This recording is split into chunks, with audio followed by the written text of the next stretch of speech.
വഖഫ് board പ്രവർത്തനങ്ങൾ ഹൈക്കോടതി മരവിപ്പിച്ചിട്ടും board യോഗം വിളിച്ച ചെയർമാൻ KS ഹംസ കോടതി ഉത്തരവ് കർശനമായി പാലിക്കണമെന്ന് വഖഫ് ജോയിന്റ് സെക്രട്ടറി മദീന ബീഗം മുന്നറിയിപ്പ് നൽകി. മുബാറക്കാണ് വിവരങ്ങളുമായി ചേരുന്നത്.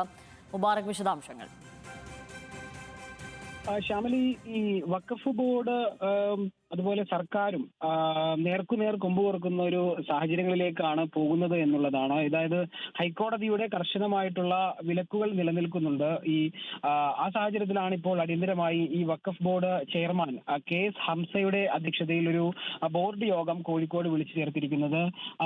ജുഡീഷ്യൽ സിറ്റിംഗ് ആണ് എന്നറിയാൻ കഴിയുന്നത്. ഇവിടുത്തെ പ്രാദേശിക ഓഫീസിലാണ് യോഗം വിളിച്ചിരിക്കുന്നത് എന്നുള്ളതാണ്. നിലവിൽ KM ഹംസയും അതുപോലെ തന്നെ ഉമർ ഫൈസി മുക്കമടക്കമുള്ള ബോർഡ് അംഗങ്ങൾ ഇതിൽ പങ്കെടുക്കുന്നുണ്ട് എന്നുള്ളതാണ്.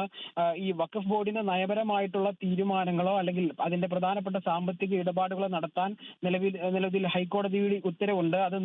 അത് അനുമതി ഇല്ലെന്നുള്ള ഹൈക്കോടതി ഉത്തരവുണ്ട്. അത് നിൽക്കുന്നതിനിടയിലാണ് ഇത്തരത്തിലൊരു നിർണായകമായിട്ടുള്ള യോഗം നടക്കുന്നത് എന്നുള്ളതാണ്. ഇതുമായി ബന്ധപ്പെട്ട് ഈ യോഗത്തിന് ശേഷം എന്തെങ്കിലും ഒരു തീരുമാനങ്ങളൊക്കെ ഉണ്ടായാൽ അതിൽ എന്തെങ്കിലും നടപടികൾ ഉണ്ടാകുമോ, അല്ലെങ്കിൽ അതിന്റെ കാര്യം എന്താകുമെന്നുള്ള ചോദ്യങ്ങളൊക്കെ നിലനിൽക്കുന്നുണ്ട്.